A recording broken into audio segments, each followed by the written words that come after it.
Hello students, कैसे हैं आप सभी। Welcome to Magnet Brains Hindi medium. मैं लाली वर्मा आप सभी 7वीं कक्षा के विद्यार्थियों का स्वागत करती हूं और आशा भी करती हूं कि आप सभी स्वस्थ होंगे और खुश होकर वीडियो देख रहे होंगे। ना केवल वीडियो देख रहे होंगे बल्कि उसमें निहित जो भी मूल्य हैं, मोरल वैल्यूज़ हैं, उनको आप आत्मसात करते हुए ग्रहण कर रहे हैं और उन सबका पालन भी करोगे। प्यारे विद्यार्थियों, हम मैग्नेट ब्रेन्स के माध्यम से आपसे जुड़ पा रहे हैं तो हम थैंक्स कहेंगे मैग्नेट ब्रेन्स को, जो आप सभी को कक्षा 7वीं से 12वीं तक की online school education 100% free provide करता है। बिल्कुल, भारत का नंबर 1 प्लेटफॉर्म भी है। हाँ, तो आपको अपने आप पर भी गर्व करना है। साथ ही साथ मैं आपको ले चलती हूँ अब आपकी पाठ्य पुस्तक के पाठ 8 पर, बचपन के दिन, जो लिखा है डॉक्टर APJ अब्दुल कलाम जी ने। आशा करती हूँ आपने पहला वीडियो ज़रूर देखा होगा जिसमें आपने जाना सुना कि डॉक्टर APJ अब्दुल कलाम जी का जन्म कब हुआ, कहाँ हुआ बताओ? तमिलनाडु में। Very good. माता पिता, शिक्षा दीक्षा के बारे में भी पढ़ा होगा, सुना होगा। ठीक है, तो अब हम करेंगे इसके प्रश्नोत्तर। आपकी पाठ्य पुस्तक से ही है। सही विकल्प चुनना है हमें कि भूतपूर्व राष्ट्रपति APJ अब्दुल कलाम का जन्म हुआ था। कहां हुआ था? पहला दिया है बिहार में, दूसरा दिया है उड़ीसा में, तीसरा दिया है तमिलनाडु में और चौथा दिया है कर्नाटक में। बताओ कहां दिया है? तमिलनाडु में। जी हां, तमिलनाडु में। अब है रामानंद के पिता थे। रामानंद याद है? जनेऊ धारण करके बैठता था, जिसमें कक्षा में डॉक्टर APJ अब्दुल कलाम और रामानंद दोनों साथ में बैठते थे। तो रामानंद जी के पिताजी क्या थे? सरकारी सेवक, मंदिर के पुजारी, किसान या व्यवसायी? मंदिर के पुजारी थे। बहुत सही। अब्दुल कलाम के बचपन में कितने मित्र थे? 2, 3, 4, 5। सिर्फ नंबर आपको बताना है, नाम अभी नहीं पूछा है। तो कितने पक्के मित्र थे? पहली पंक्ति याद है आपको? मेरा जन्म यहां हुआ, बचपन में मेरे कितने मित्र थे? 3 मित्र थे। अब हम चलते हैं दूसरे प्रश्न पर। APJ अब्दुल कलाम को शिक्षा ग्रहण करने में किन किन कठिनाइयों का सामना करना पड़ा? बताइए, किन किन कठिनाइयों का सामना करना पड़ा? तो बेटा, यहां पर मैं आपको बता दूं कि हर एक कार्य को पूर्ण होने में समय भी लगता है और उसको सफल होने में कठिनाइयों का सामना भी करना पड़ता है, क्योंकि आपने वो सुना ही होगा, यूं ही नहीं मिलती राही को मंजिल, कुछ जुनून सा दिल में जगाना होता है, पूछा चिड़ियों से कैसे बना आशियाना, बोली भरनी पड़ती है उड़ान, तिनका जुटाना होता है। धर्मवाद, सांप्रदायवादी, तो यहां पर डॉक्टर APJ अब्दुल कलाम को जिन जिन कठिनाइयों का सामना पड़ा उनमें सबसे प्रमुख थे धर्मवाद, धार्मिक कट्टरता, ये हिंदू है, ये मुस्लिम है, ये सिख है, ये ईसाई है। और सांप्रदायवादी शिक्षक भी मिले। एक शिक्षक आपको पता ही है, नए नए शिक्षक आए थे, आनंद शास्त्री, और डॉक्टर APJ अब्दुल कलाम साथ में बैठे थे। APJ अब्दुल कलाम ने कहा है कि मैं टोपी पहना करता था और मेरा मित्र जनेऊ। जो नए शिक्षक आए थे उन्होंने APJ अब्दुल कलाम को उठाया और कहा तुम पीछे की बेंच पर बैठ जाओ। सबसे अच्छी बात यह थी कि दोनों बच्चों ने अपने घर में आकर ये बातें बताई। तो पिताजी, जो रामानंद के पिताजी थे, वो मंदिर के पुजारी थे। उन्होंने शिक्षक को बुलाया, उसको समझाया कि देखो, बच्चों के मन में धार्मिक भेदभाव या सामाजिक असमानता के बीज मत बोइए। शिक्षक को बात समझ में भी आई और अच्छी भी लगी, तो उन्होंने अपने आप को भी परिवर्तित कर लिया। अगला प्रश्न है, रामानंद के पिता ने दोनों दोस्तों के प्रति भेदभाव का व्यवहार करने वाले शिक्षक से क्या कहा और ऐसा उन्होंने क्यों कहा? नए शिक्षक थे, ठीक है, और उन्होंने जैसे ही कक्षा में देखा कि एक हिंदू ब्राह्मण लड़का मुस्लिम के साथ बैठा है, अरे भाई बड़ा अजीब सा लगा उनको। तो उन्होंने तुरंत डॉक्टर एपीजे अब्दुल कलाम को उठाया और कहा तुम पीछे की बेंच पर बैठ जाओ।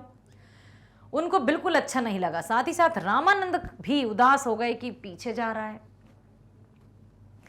घर जाकर जब सारी बातें बताई तो उनके पिताजी ने क्या कदम उठाया?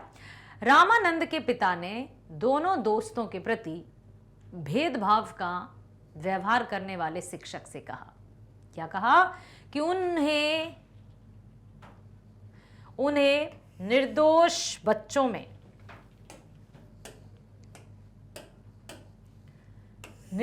बच्चों के दिमाग में इस प्रकार की सामाजिक असमानता एवं सांप्रदायिकता का विष नहीं घोलना चाहिए। बिल्कुल, जब हम किसी की बात को हूबहू लिखते हैं, एज इट इज लिखते हैं, तो इन्वर्टेड कॉमा में लिखते हैं, ठीक है बेटा। जब हम किसी की बात को शब्द बिल्कुल वर्ड टू वर्ड लिखते हैं, जैसे हम कहें कि किसका नारा था, तुम मुझे खून दो मैं तुम्हें आज़ादी दूंगा, सुभाष चंद्र बोस जी का, तभी तो जो नारे हैं, जो स्लोगन्स हैं, जो कहावतें हैं, जो किसी के द्वारा कही जाती हैं, तो वो हमेशा आपको इन्वर्टेड कॉमा में लिखी हुई ही दिखती हैं। तो इससे ये साबित होता है कि ये बात, ये शब्द हूबहू लिए गए हैं उसी तरह से। तो उनके पिताजी ने क्या कहा? रामानंद के पिताजी ने कि उन्हें निर्दोष बच्चों के दिमाग में इस प्रकार की सामाजिक असमानता एवं सांप्रदायिकता का विष नहीं घोलना चाहिए। ये आप नहीं करेंगे। ऐसा उन्होंने इसलिए किया क्योंकि योग्य शिक्षक बच्चों में भेदभाव उत्पन्न नहीं करते। शिक्षक का कार्य है सभी को समान रूप से शिक्षा प्रदान करना। कौन किस धर्म का है इस तरफ तो उसका ध्यान ही नहीं जाता, और बिल्कुल नहीं जाता। एक योग्य शिक्षक कभी भी ये नहीं देखता कितने मुसलमान हैं, कितने हिंदू हैं, कितने सिख हैं, कितने ईसाई बच्चे हैं। उसकी नज़र में सभी बच्चे एक समान होते हैं, क्योंकि एक शिक्षक का जो ओहदा होता है, शिक्षक का जो पद होता है, शिक्षक की जो गरिमा होती है, इसी तराजू पर तौले जाते हैं ये सब कि वो सभी विद्यार्थियों के प्रति समदृष्टि रखेगा, समान भाव रखेंगे, ठीक है। तो ऐसा उन्होंने इसलिए कहा कि योग्य शिक्षक बच्चों में भेदभाव उत्पन्न नहीं करते। शिक्षकों को जाति, धर्म, संप्रदाय, गरीब अमीर, ऊंच नीच आदि भेदभाव से सदैव अलग रहना चाहिए। कभी भी शिक्षक के मन में ये नहीं आना चाहिए कि ये गरीब है तो ये अमीर बालक है तो इससे ऐसे पढ़ाना है इसे, क्योंकि शिक्षक की दृष्टि में सब बच्चे एक समान, और जो कक्षा में समानता भरा व्यवहार करते हैं या जिनके मन में ही समानता वास होती है ना, वो हमेशा एक उच्च कोटि के शिक्षक बनते ही हैं। बिल्कुल, इसमें कोई दो राय नहीं है, बनते ही हैं। तो ऐसा उन्होंने कहा क्योंकि शिक्षक कभी भी किसी भी तरह का भेदभाव नहीं करता। एक सच्चे शिक्षक की, एक अच्छे व्यक्ति की, एक अच्छे शिक्षक की यही पहचान है कि वो अपने सभी विद्यार्थियों को एक समान देखे, उनके प्रति समान व्यवहार अपनाए, समान रवैया अपनाए, किसी भी तरह का कोई भेदभाव ना करे। कौन ऊंचा नीचा, धर्म, जाति, गरीब अमीर, किसी तरह का कोई भेदभाव एक शिक्षक नहीं करता, ठीक है। पाठ से आगे में दिए हैं, प्रश्न है पहला, डॉक्टर अब्दुल कलाम के विज्ञान शिक्षक को पत्नी की सोच में, ओके, डॉक्टर अब्दुल कलाम के विज्ञान शिक्षक की पत्नी की सोच में क्या परिवर्तन हुआ और इस परिवर्तन के कारण क्या रहे होंगे। क्योंकि एक दिन पहले की बात यदि कहें, जब उन्होंने निमंत्रण दिया तो पत्नी जी ने कहा कि देखो, मैं अपनी रसोई में किसी मुसलमान को भोजन नहीं करा सकती, आप नहीं बुलाएंगे। लेकिन जब दूसरी बार उन्होंने बुलाया तो उन्होंने स्वयं अपने हाथों से परोसा। कैसे परिवर्तन आया इतना सकारात्मक? कलाम साहब के विज्ञान शिक्षक की पत्नी की सोच में परिवर्तन हुआ। कैसे? क्योंकि विज्ञान शिक्षक की पत्नी ने कलाम साहब को अपने रसोई में खिलाने से इनकार कर दिया था कि मैं किसी मुस्लिम को अपनी रसोई में नहीं खाना खिलाऊंगी। लेकिन बाद में पुनः उन्होंने कलाम को बुलाकर अपनी रसोई में अपने हाथ से परोसकर खिलाई। इस परिवर्तन के कारण निम्नलिखित रहे होंगे, क्योंकि हमसे पूछा है कि क्या कारण रहे होंगे। वहां कारण नहीं दिए थे, अभी हमने देखा था ना पाठ का सार, वहां कारण नहीं लिखे थे कि ये कारण था या उनके शिक्षक ने ये समझाया, लेकिन क्या रहे होंगे, क्या संभावना हो सकती है, वो देख सकते हैं। विज्ञान शिक्षक अपनी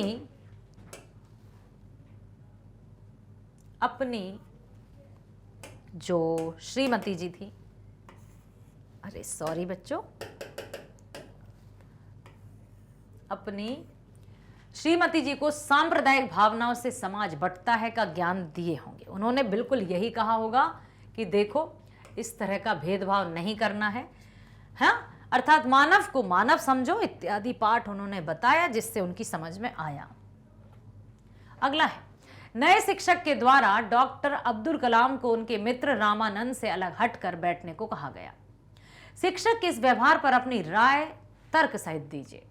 क्या एक शिक्षक द्वारा या किसी भी व्यक्ति द्वारा धार्मिक भेदभाव को बढ़ावा देना सही बात है?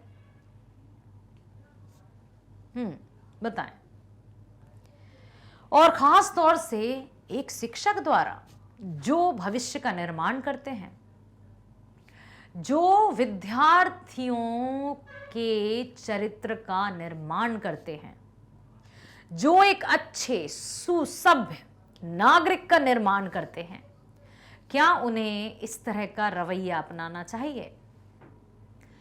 जो नए शिक्षक थे, उन्होंने जब रामानंद और अब्दुल कलाम को एक साथ बैठे देखा तो वो बड़ा अच्छा, उन्हें बिल्कुल अच्छा नहीं लगा कि अरे कैसे एक ब्राह्मण लड़के के साथ एक मुस्लिम लड़का बैठा है।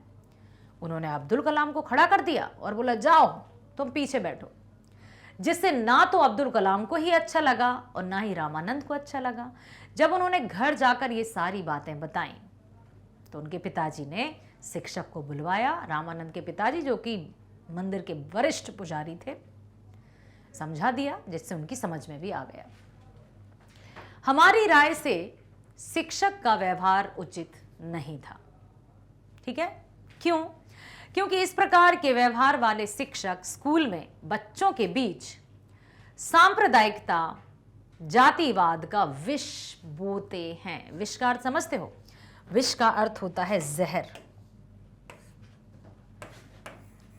ठीक है, और जातिवाद या सांप्रदायिकता का विष बोना तो एकदम फूट डालने जैसी हुई ना बात। तो हमारी राय से शिक्षक का व्यवहार उचित नहीं था, क्योंकि इस प्रकार के व्यवहार वाले शिक्षक स्कूल में बच्चों के बीच सांप्रदायिक और जातिवाद का विष बोते हैं। विद्यालय में सभी बच्चे बराबर हैं, वे छात्र हैं, वे अभी सीख रहे हैं, तो शिक्षक का कार्य है उनको अच्छे गुणों से भरपूर करना, अच्छी सकारात्मकता के बीज बोना, आपसी सद्भावना, आपसी भाईचारे की भावना के बीज बोना, ना कि भेदभाव के बीज बोना। ठीक है,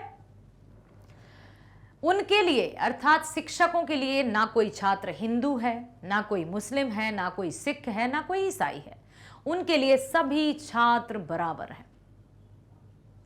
ठीक है, जैसे यदि हम बात करें पहले की, यदि पौराणिक कथाओं की हम बात करते हैं, महाभारत की यदि हम बात करें, तो पहले क्या था, जो शूद्र रहते थे उनको शिक्षा प्रदान नहीं करते थे गुरु, कि सिर्फ हम क्षत्रियों को शिक्षा प्रदान करेंगे, क्योंकि वो उस समय जो समाज था 4 वर्णों में विभाजित था, ब्राह्मण, क्षत्रिय, वैश्य और शूद्र।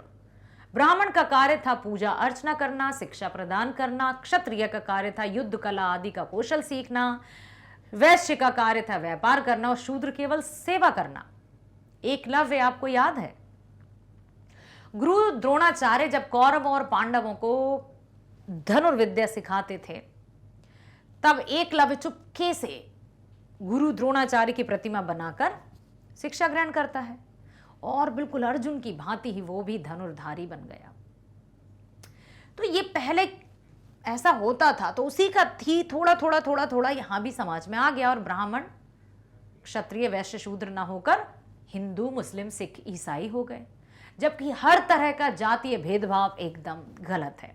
इंसान हैं हम, मानव हैं हम, मानवतावादी दृष्टिकोण हमें अपनाना है। खासतौर से शिक्षक हमेशा अपने बच्चों में मानवतावादी बीज बोएं ताकि सब आपस में मिलजुल कर रहें। तो विद्यालय में सभी बच्चे बराबर हैं, वे छात्र हैं, ना कोई छात्र हिंदू होता है, ना ही कोई मुसलमान, ना कोई सिख और ना ईसाई। सभी विद्यार्थी होते हैं। इस प्रकार के उच्च सोच रखने वाले शिक्षक ही योग्य शिक्षक होते हैं। और शिक्षक सबके लिए है, शिक्षक किसी जातीय उसके लिए नहीं है। यदि ऐसा है तो फिर जातीय तरह के वो विद्यालयों का निर्माण है, उनमें जाकर पढ़ाना है। लेकिन एक विद्यालय सबके लिए शिक्षा का मंदिर होता है, उस मंदिर में सबको समान रूप से शिक्षा प्रदान करना ही शिक्षक का धर्म होता है। अब करना है हमको व्याकरण से संबंधित प्रश्न, जो है वाक्य बनाइए। अब क्या वाक्य बनाना है बेटा? गली, पाठशाला, शिक्षक, इच्छा तीव्र। तो अब हम देखते हैं गली। यह गली दूर तक जाती है। गली तो समझते हो ना, जिसको गैलरी कह दिया जाता है। पाठशाला, पाठशाला मतलब विद्यालय। तो पाठशाला से संबंधित राम की पाठशाला सुंदर है, या डॉक्टर एपीजे अब्दुल कलाम की पाठशाला बहुत सुंदर थी। शिक्षक, शिक्षक संस्कृत पढ़ाते हैं, शिक्षक मानवता का पाठ पढ़ाते हैं, शिक्षक हमें शिक्षा देते हैं।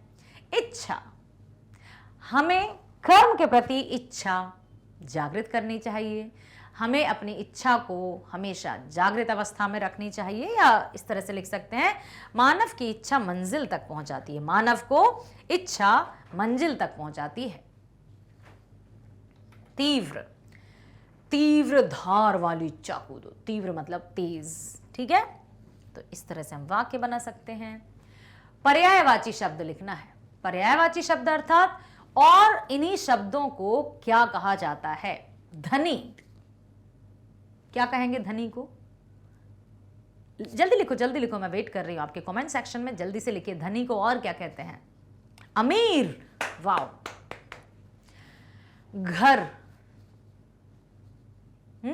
आवास, गृह, वाह मेरे बच्चों, बहुत बढ़िया। व्यक्ति, इंसान, मनुष्य। दिन, दिन को क्या कहेंगे? जल्दी लिखो। दिवस, वार। पत्नी, जीवन संगनी, अर्धांगिनी। अब देखते हैं क्या है। हाँ, धनी को हम कहेंगे धनवान, संपन्न, संपत्तिवान, या हम कहेंगे अमीर। घर को हम क्या कहेंगे? गृह, आवास, भवन, निवास। व्यक्ति, आदमी, पुरुष, जन। दिन, दिवा, वार, दिवस। भार्या, अर्धांगिनी, सहगामिनी, ठीक है। बहुत बढ़िया, तालियां। आपने भी बहुत अच्छे से बताया। तो इसी तरह से आपको बने रहना है हमारे साथ, जिसमें आपको हिंदी की यदि मैं बात करूं तो चाहे कविता हो, चाहे कहानी हो, बड़े ध्यान से हम पढ़ने वाले हैं, सुनने वाले हैं आप। तो आपका ध्यान चाहिए मुझे, आपके कमेंट चाहिए। आप किस तरह से, आपको कैसा लग रहा है हिंदी कक्षा की, मतलब कक्षा 7वीं की हिंदी पढ़कर? अपने अपने विचारों को बताइएगा, कमेंट सेक्शन में ज़रूर लिखिएगा। तो मिलते हैं अगले वीडियो में। स्वस्थ रहिए, खुश रहिए। Bye bye, thank you so much.